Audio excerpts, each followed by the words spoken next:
was just one loose end. It occurred to me. I was making some notes. We've spent our time debating the mandatory injunction, but what we haven't spent much time on is the application to renew the injunction granted by Sir Richard Field. Now, if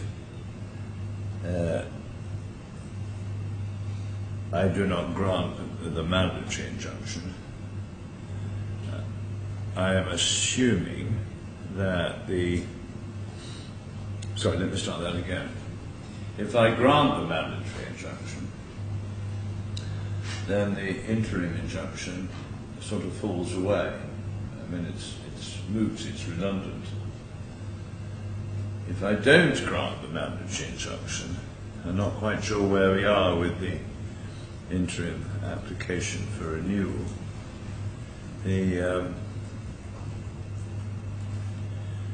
Let it be assumed for the purposes of argument that, well, you help me. I'll do my best. If you don't grant the mandatory injunction, we would say that the injunction of Mr. Justice Field should remain in place or be renewed. Now, just remind me what the terms of it were to remind you, well, it's actually in the bundle. We can look at it, but in summary, it was in order to deliver up any documents required for the transfer of the shares. Well, there was first a delivery up of the annexures. Yes. Well, that seems to have. That's going nowhere, is it? Well, we've had some progress on that because we've had some information from the. Well, maybe, but there are no annexures. Well, that's right. But what they were ordered to do, and by you actually, was to recreate the annexures, and they have provided the recreated annexures. Right. So you say that serves a useful purpose. It serves a useful purpose without prejudice to the contention that we're not sure whether they do indeed reflect, but right. probably Right. serve a useful purpose. But the main gist of Mr. Justice... The main gist is the delivery up of the share certificate. That's right. Now, did that ever happen? What we're told is that there are no share certificates, right. So but some documents were transferred to the registrar of this court. But in addition, the order required that the company be managed in the normal course of business, having further. So show me the. It's a tab. Just show it. It's a tab 10 of bundle 2. Yeah.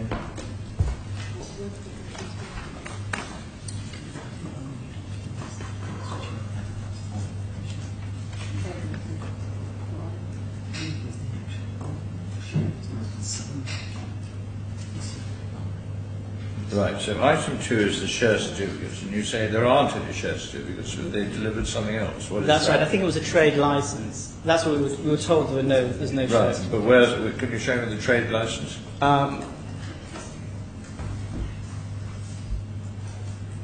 Anyway, they've got a copy of that. They have a copy, and the registrar. That's as far as it goes. That's as far as it goes, Yeah. but so item 3... maintaining that doesn't seem to go anywhere. No. Well, does it? It does, because what it makes clear is that the defendants aren't entitled to dispose of the company pending the trial or further order of the court. Well, all it says is you've got to serve up the share. Well, if you read the last part of the order, and must not. Okay, thank you. And we say that is useful, because that's the asset over which there's an issue. And indeed, paragraph 3... security or charge on the shares. Yes, I see. And item 3, of course, is useful. Otherwise, in the ordinary course of business. Okay. So those are the two obligations. Yes. Actually, I don't see. Where is the obligation to... Oh, here we are. Yeah, there are an extra 2 to 4. Yes, I see. And that's all on the water under the bridge. Okay. Right, thank you for that. I mean, just to be clear again, before Judge Mr. Living, I mean, it is our position that we have not materially misrepresented the position to Mr. Justice Field. There was a part of my skeleton argument to him which dealt with full and frank, and we made submissions in relation to that. Sorry? So you've now lost me. What you're wrong? So yesterday it was said against us that we materially failed to disclose on the full and frank obligation to Mr. Justice Field in relation to that order. And I just clarified that our position is that that isn't the case. And we actually submitted a skeleton argument, which my learned friend says she hasn't seen. Well, you show me the point. I'm not following it at all. Well, yesterday, yes. you were told that in addition to the other issues, in relation to the order of Mr. Justice Field, we hadn't complied with our duty of full and frank. Well, that I remember, yes. And I'm simply saying that we don't accept that allegation. Well, that I understand. And there's actually a skeleton argument which was produced to Mr. Justice Field, which isn't in the bundle. My learned friend's telling me now, Miss Ahmed, that she hasn't actually seen that ever, where we actually set out certain aspects of possible points that would be taken by the defendant. Well, let me see that. Do you know? My Lord, we did ask for all the documents that were before Justice Field. However, we never received a skeleton argument that was before Mr. Justice Field on the 27th of August when this order was given. Right. Well, I'm asking for it now. Well, if you haven't got it, we'll not waste time. Well, I have a copy. I just need to try and find it. But I simply have one copy, which is my copy, which I can hand to the judge and hand to the other side. Well, it's a pity, as Miss Gaffar says, they've been asking for this document. I assume, my Lord, that they had it, and I can only apologise that if they weren't sent that. Right, well, let me see it. But while we're digging around on what you say in the non-disclosure issue,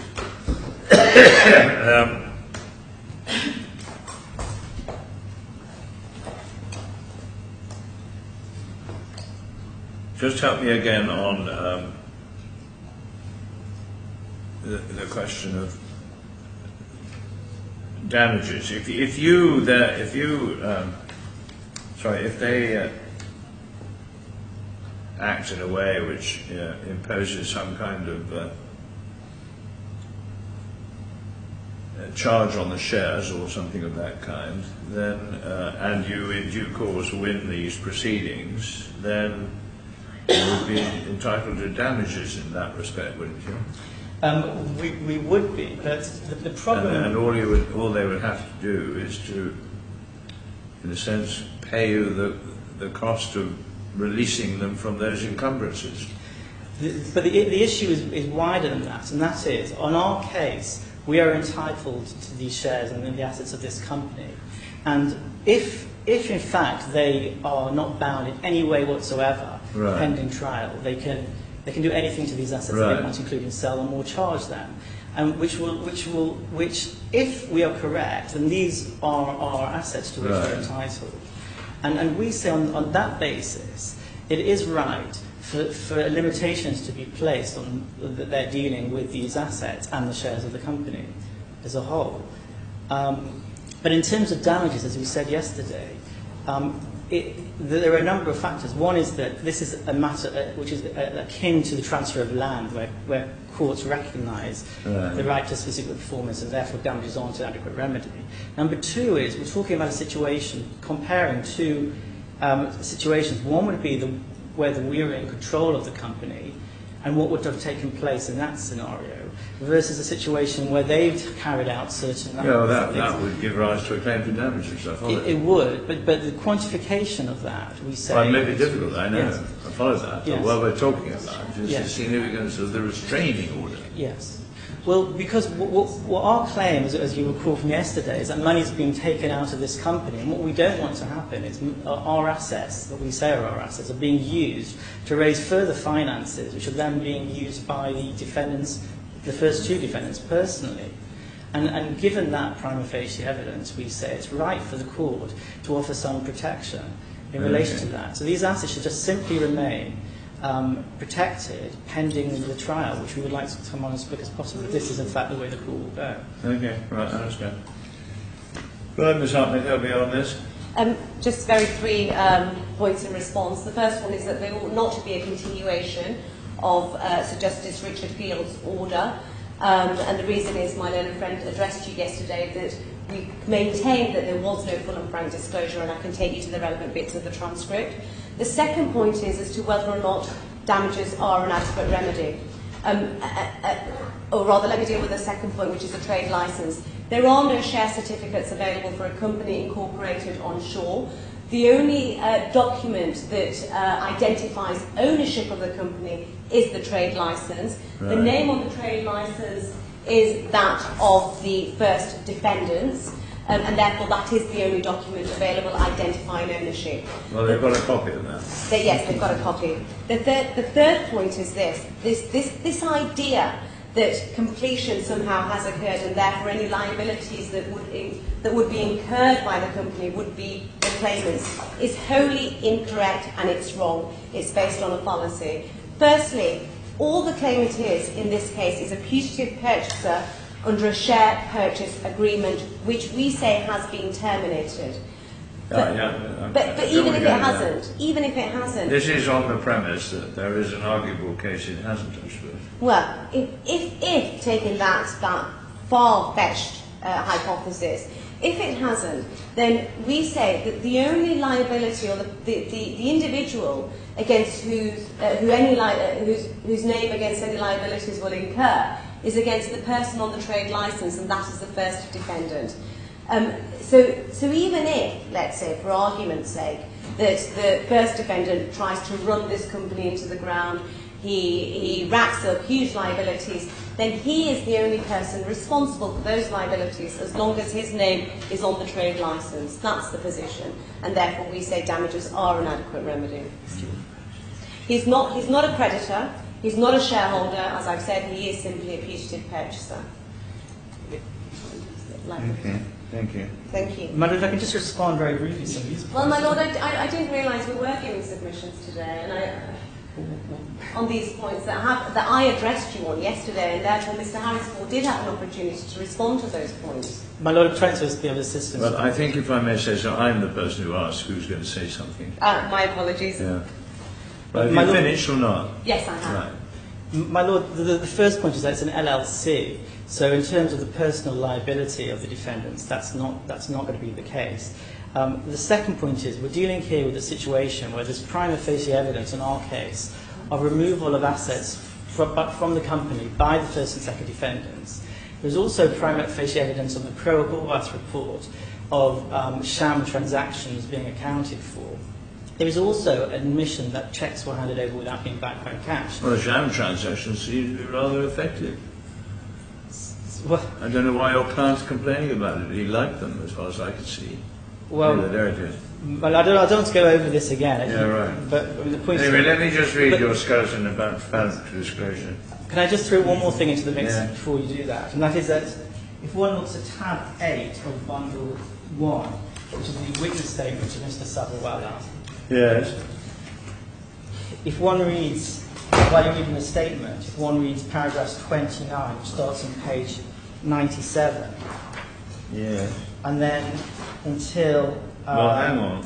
I'm not going to start reading lots of stuff. What's It's the only proposition you a want few to paragraphs, but the point is it does explain the cashing of the cheques and the reasons why he cashed the cheques. So that was fully before Mr. Justice Field. He understood that that was... Yeah, well, that's not the topic I'm on at all. No.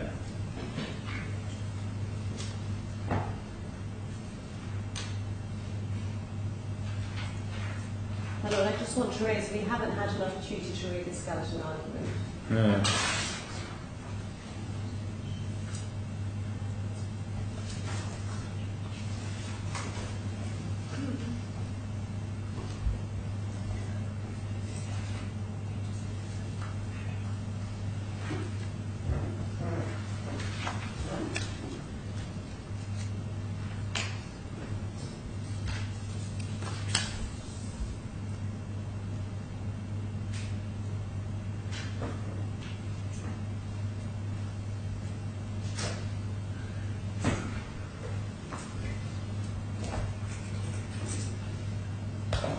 Yes, thank you.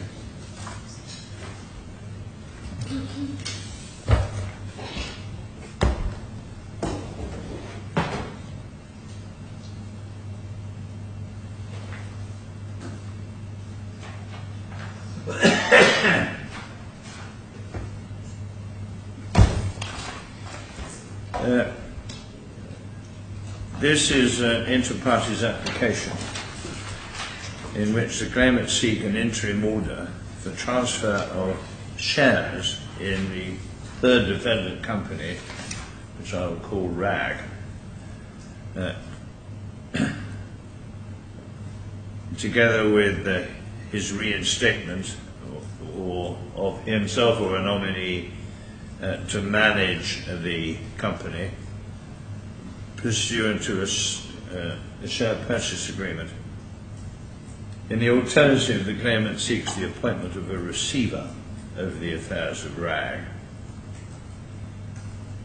There is a concurrent application for renewal of an order of Sir Richard Field dated the 23rd of August in regard to delivery up of shares to the court and obligations to produce annexures to the SBA and obligations to not incur liability in respect of or dispose of any of the assets of the company, save in the ordinary and proper course of business.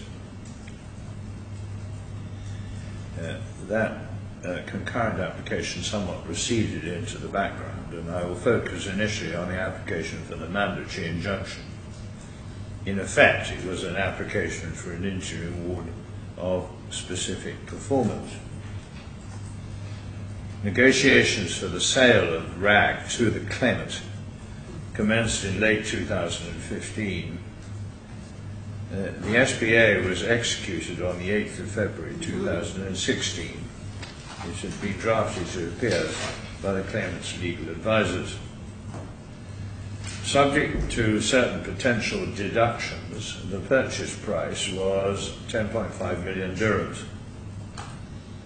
This was in respect of all the shares of RAG, or in RAG, but also in respect of the assets of the company. These assets were supposed to be itemized in various annexures to the SPA. Annexure 2 was to list all premises, equipment and fixtures. Annexure 3, all vehicles, and Annexure 4, all intellectual property such as trademarks. Unfortunately, the annexures do not seem to have been drafted, or if they were, they're not annexed, nor can they be found. This was something of a complication, since any liability in regard to the shares and the assets were to be a deduction from the last instalment of the purchase price. And furthermore, any deduction in excess of the last instalment was to trigger encashment of certain checks to be provided by the seller.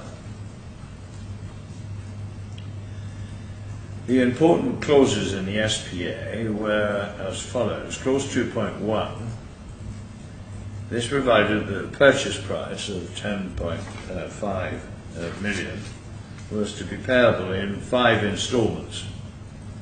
Payments 1, 2 and 3, totaling 3 million dirhams, had in fact been paid prior to the execution of the SPA. The third instalment of those 3 was the sum of 1 million, which was in respect of the transfer of the trademarks. Payment 4, which was due on completion of, quotes, due diligence by the purchaser, close quotes, was to be in the amount of 2 million dirhams. Payment 5, being the residual 5.5 million, was payable in 6 equal instalments, but after deduction of all liabilities, liens and charges. Clause 2.2 provided that the 2 initial instalments of 1 million each triggered the transfer of all the vehicles free of encumbrances. A difficulty subsequently arose in this regard in that the Road Traffic Authority seems to have stated that they could not be transferred to an individual. There was a dispute as to the reason for this restriction. The claimant said it was because of outstanding loans. The defendant asserted it was routine restriction. I'm not sure the matter can be taken any further. Clause 2.3 made provision for two checks, undated checks, by way of security for the payment already made, with a cheque for 2 million to be returned on transfer of the shares, and a cheque of 1 million to be returned on transfer of the trademarks. The defendant contended that the reference to shares in respect of the first of those provisions was an obvious drafting mistake and should have referred to the vehicles. Clause 2.4 provided for payment of payment number 4, quotes, upon completion of due diligence procedure, close quotes, to the satisfaction of the purchaser. In the event of a failure to furnish information or cooperation by the seller, or in the event that the due diligence exercise was otherwise unsatisfactory to the purchaser, the deal was to be unravelled by the return of the 3 million dirhams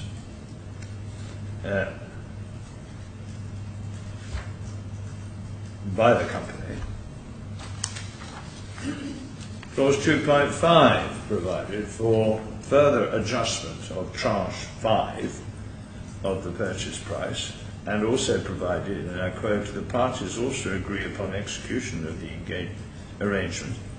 The purchaser shall be entitled to nominate his representative to single manage the affairs of the company until such time the transfer of shares is not effected due to unsatisfactory due diligence, or the shares are duly transferred.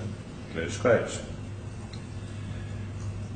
Clause 2.7 made provision for the claimant to be added as a signatory to the company's bank accounts, quotes, from the date of signing the agreement onwards, close quotes.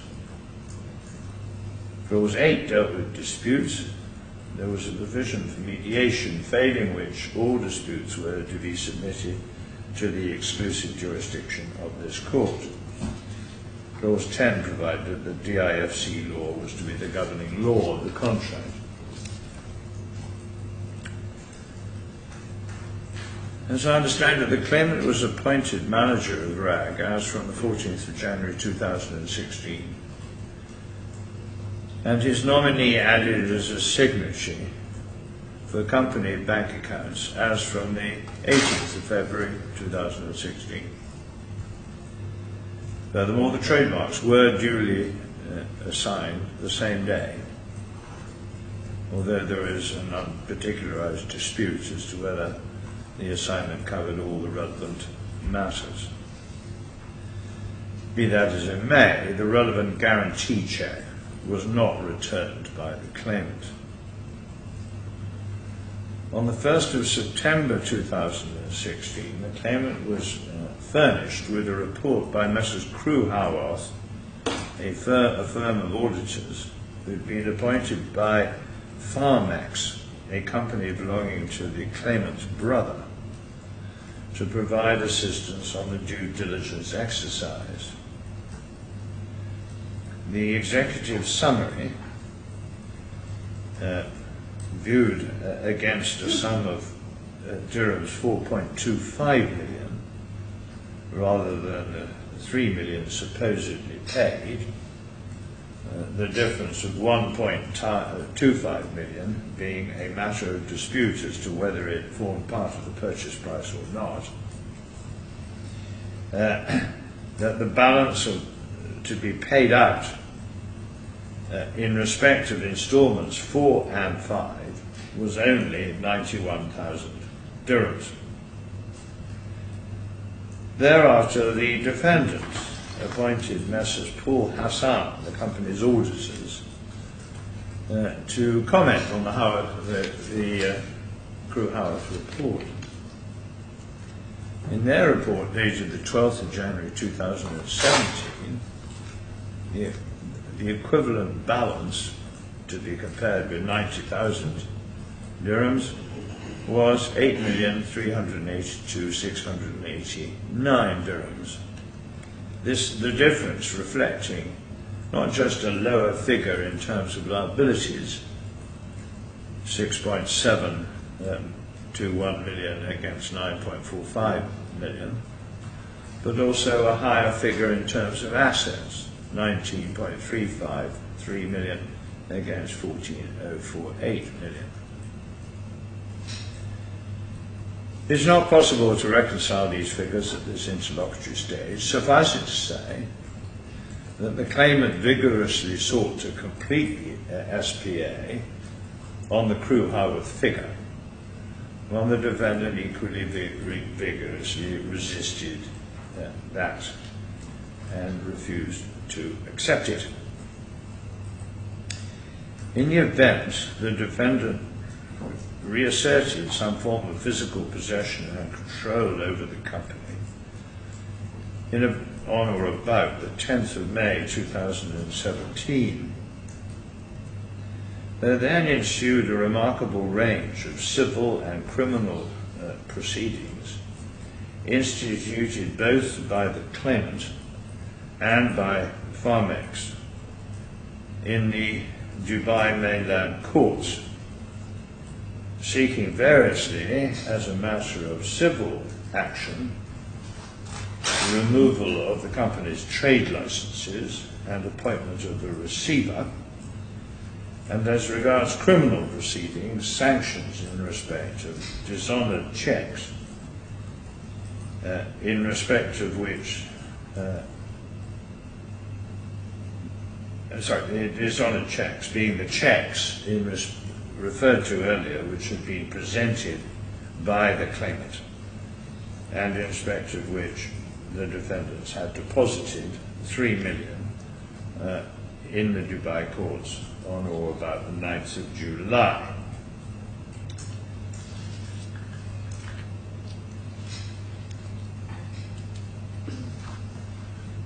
I remind myself that this is an application for a mandatory injunction. It follows, in my judgment, that the claimant must demonstrate that he has much the better of the argument on the material available, so that there is a high degree of assurance that he will establish his right at the trial.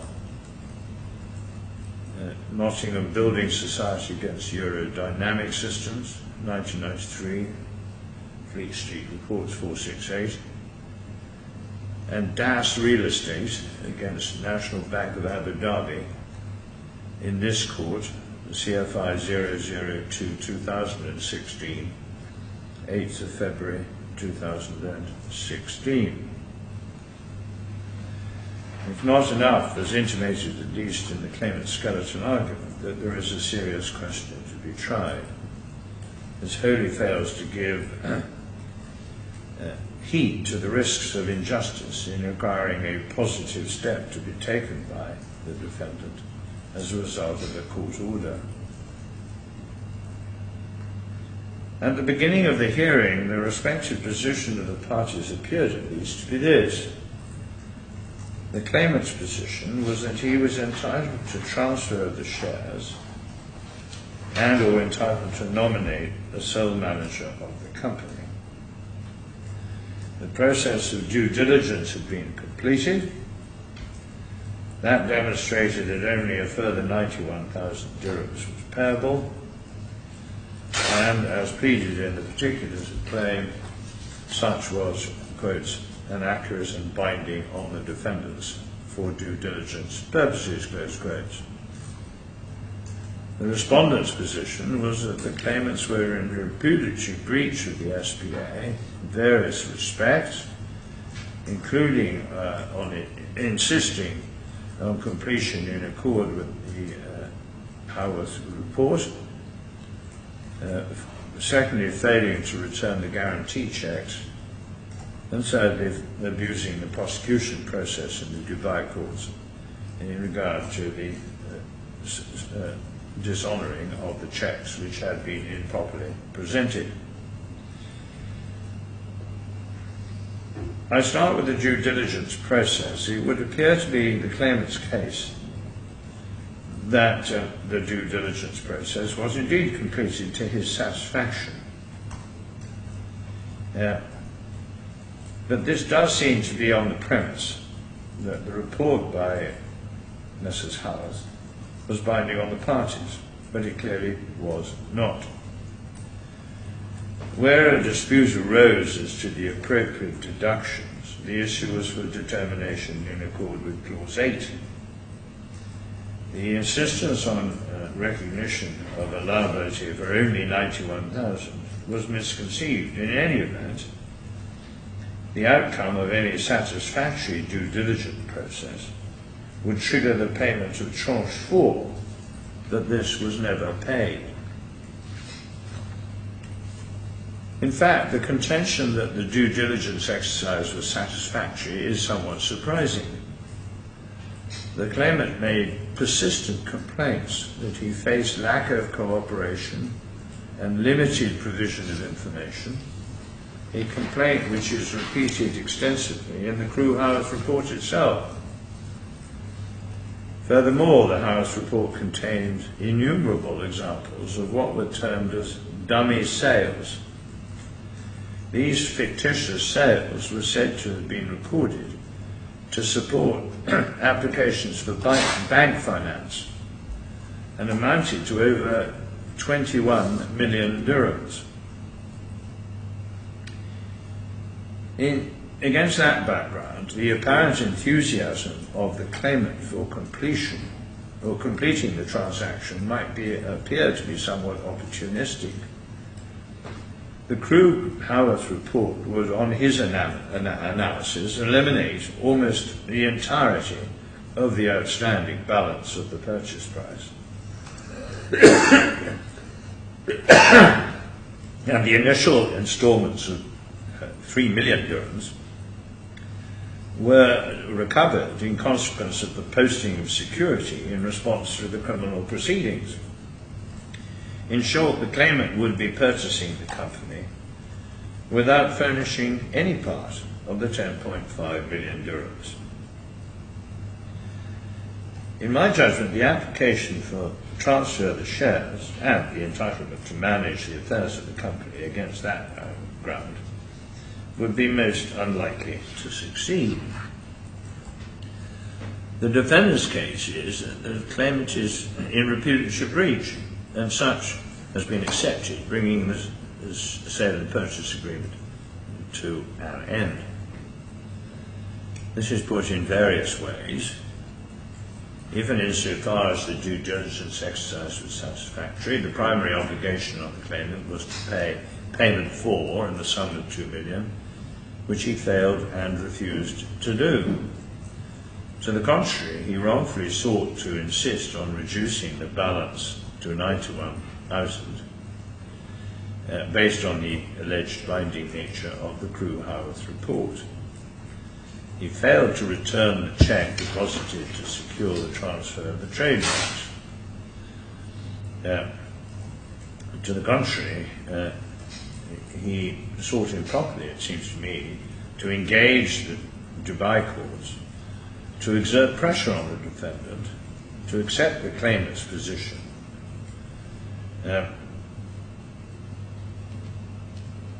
engaging the court failing to engage the court which had exclusive jurisdiction pursuant to the terms of the contract. In my judgment, it's strongly arguable that such activities fell squarely within the terms of Article 86 of the DIFC Contract Law No. 6 of 2004. Acceptance of that repudiation is evidenced by a letter served by the defendant's legal advisors on the 6th of July 2017. In any event, the defence, dated September 2017, also evidences acceptance of the breaches as repudiatory, and it's difficult to identify any unambiguous affirmation in the meantime. If the due diligence process was unsatisfactory, then clause 2.4 set out the machinery for unravelling the contract, rendering the claim for the transfer of the shares, the appointment as a manager, and the designation as an account signatory redundant. In this result, in my judgment, the claimant has fallen well short of establishing that he has much the better of the argument on the material available, and I do not accept that, despite that, the interests of justice require the court to grant the relief sought. So the application for a mandatory injunction in the form of specific performance is refused. The alternative claim formulated by the claimant is the appointment of a receiver. There seem to me to be significant difficulties about such an application. First, it is far from clear that the court has any jurisdiction to make such an order. RDC Part 49 even makes reference to the laws of the DIFC. Secondly, the claimant has failed to comply with the threshold requirements specified in Rules 49.10 to 49.13. And thirdly, the circumstances outlined earlier do not, prima facie, justify the appointment of the receiver, and according that application is also refused. This leaves the matter of renewal of Sir Richard Field's order for the deposit of the shares, the prohibition against incurring any liability other than the ordinary or proper course of business, and the production of annexes 2 to 4 of the SPA. Although not mandatory in form, the case is perhaps at least arguable. The requirement for deposits of the share certificates is in effect now redundant. There are apparently no share certificates, and what was deposited was a copy of the trade license. That copy has been furnished to the claimant, and matters can be left at that stage in that way. So far as production of the annexures are concerned, again, it's far from clear to me that that is an order requiring production of documents that actually exist. And so I don't think that there's any need to renew that. More difficult is the paragraph 3 of the order, which is prohibiting the defendant in causing any liability on the part of RAG, save in the ordinary and proper course of business. What is said is that there is evidence in the papers of activities which seem to be by way of, if not fraudulent activity, in any event some form of dishonesty and sham transactions, which may create liabilities which are wholly inappropriate and improper. Since the requirement is not to incur liabilities other than in the ordinary course of business, it seems to me that that is an appropriate order to maintain, and I do so. I do so despite having some considerable concerns about the disclosure that was effected at the time when this order was sought from Sir Richard Field. I have some doubts as to whether his attention was properly drawn to the scale and scope of the civil and criminal proceedings issued in the Dubai courts, or the return of the 3 million, or the relationship between RAG, the relationship with the claimant and Farmex. But with some hesitation, I have decided not to set aside the order on that ground. So paragraph 3 will survive.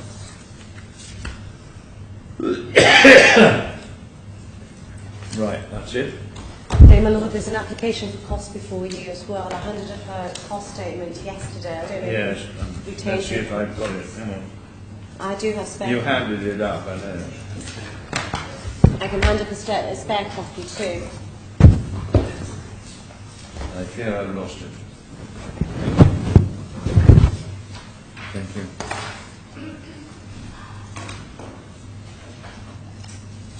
And my Lord, we seek all of our costs within the statement of costs on the basis that there's no reason for this court to depart from the ordinary course, which is that the claimant has lost the application, and particularly on the basis of your judgment whereby you have said quite clearly that the claimant's submissions falls well short of what was necessary in order to persuade this court to grant the orders required, and therefore, my Lord, we say that there's no ordinary reason to depart from the ordinary rule, and I'll allow my learned friend to make submissions which I'll then respond to.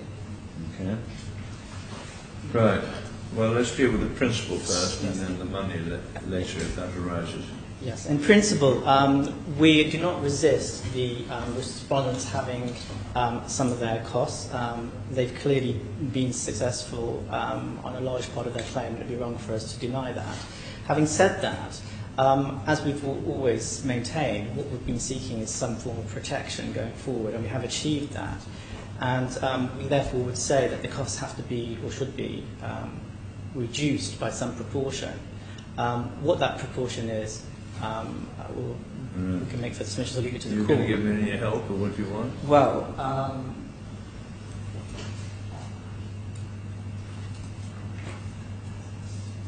I mean, are you identifying any part of this summary assessment which you say should smack one in the eye a bit? well, yes. I mean, we can. I thought we were dealing with the principle.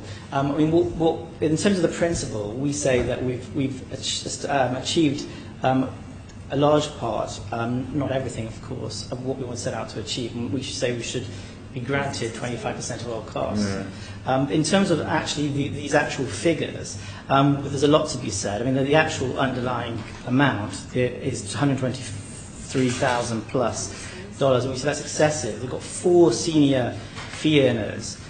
3 of them are very experienced working on this. They also have a situation where there's attendance on others, but we don't know who those others are. There's 8 hours put down for that.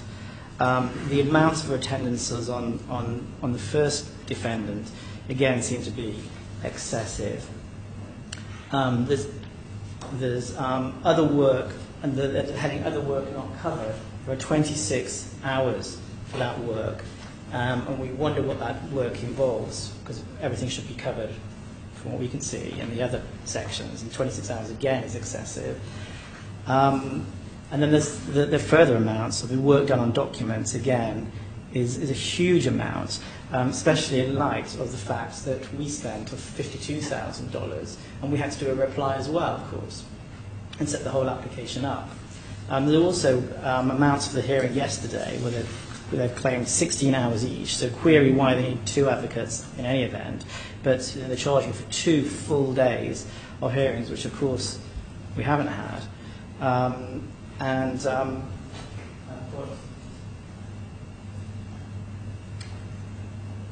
Yeah. Again, I've been told that there's time spent on opponents of 12 hours. Our figures don't show 12 hours. We say spent less time, so there's a discrepancy there, because clearly we're both spending the same time on opponents, but they come up with 12 hours. Did you have a schedule ready if you won? We have a schedule. What was the figure?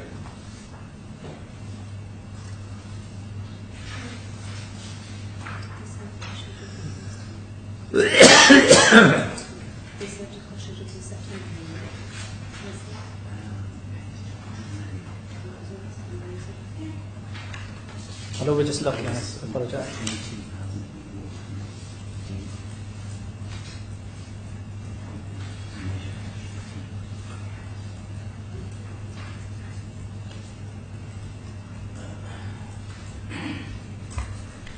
We say we spent 6 hours on opponents.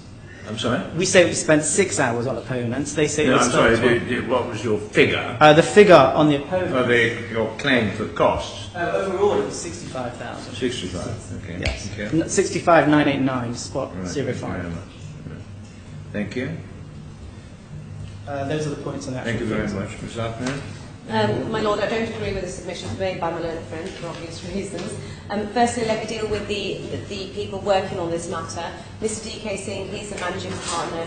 In total, he has spent totting of about 24 hours.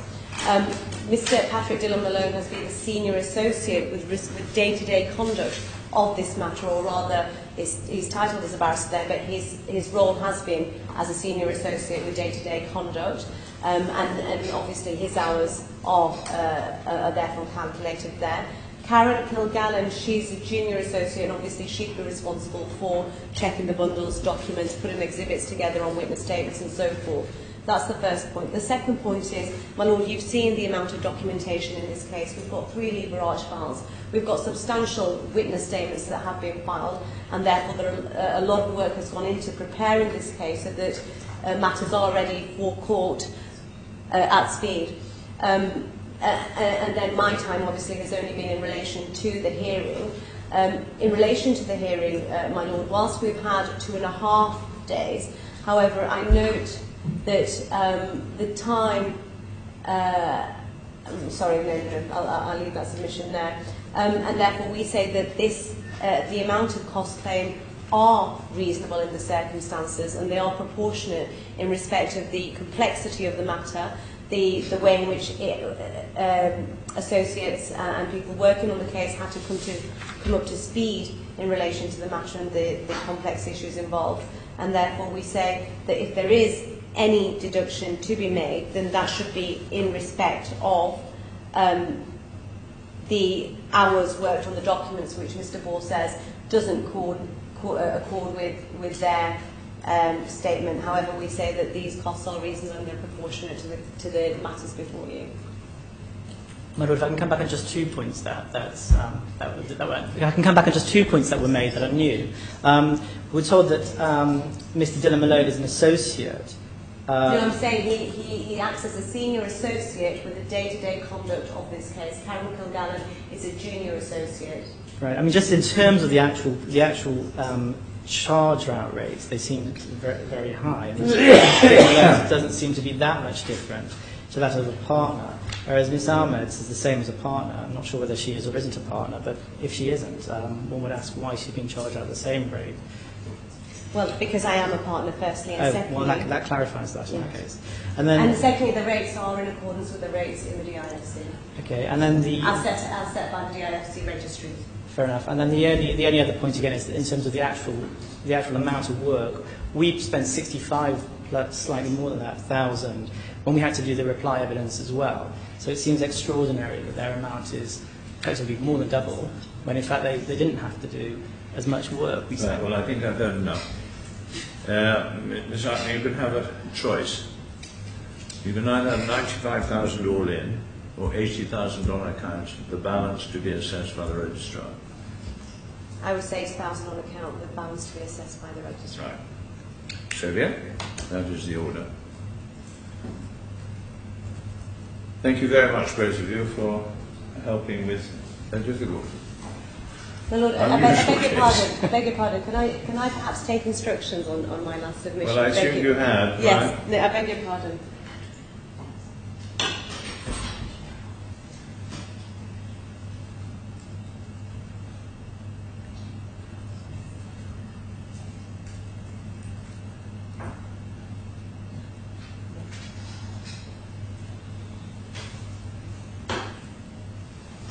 My Lord, I beg your pardon, I'm going to have to retract my last submission. May we have 95,000 all in? All right. Well, it shows you must be careful with options. Yeah. Right. But I just need clarification. I assume then there's no deduction for our victory to the extent that there at all. No, this is a global figure. I'm not Yes. going to go into detail Yes. how I got to. Just wanted clarification. And my Lord, just to clarify and confirm, payment within 14 days, as with any money order judgment. I'm sorry, I didn't hear that. Payment to be within 14 days. 21 they're going to have. Well, my lord, the rules provide that where there is an order for money to be paid, then that order, the order. Okay, well, if there's a rule is. there, then I'm not changing it. Great, Lord. Thank you. Right, are we now? Thank you very much, everybody. All right.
No, so basically what will happen now is court will give directions for the continuation of the case. So the case will now continue in its ordinary way. There's no mandatory injunction, there's nothing that the court is forcing you to do.